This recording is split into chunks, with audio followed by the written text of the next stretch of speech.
Баршаңызға сәлем. Бүгін пайдалы салаттың тағы бір түрі. Оған көп зат кетпейді. Алма, мейіз, жаңғақ, грек жаңғағы және қызылша. Бірінші алмамызды турап аламыз.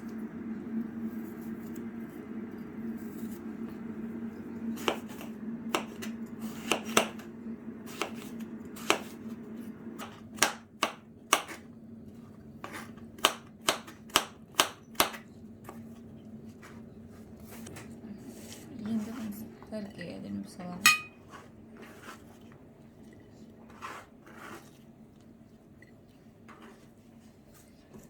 Енді жаңғағымызды қатты майда алмаймыз.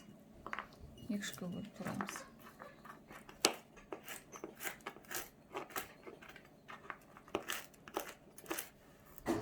Жаңғағымызды турап былай саламыз.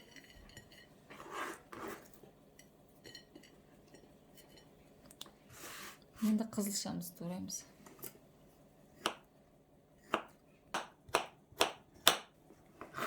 Енді қызылшаны саламыз.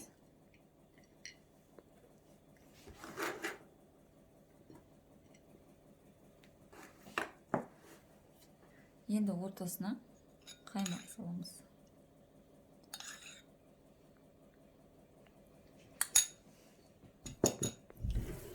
Бес минутта салат дайын. Араластырып жей береміз. Өте пайдалы.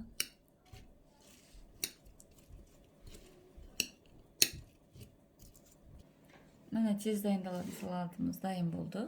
Ас болсын.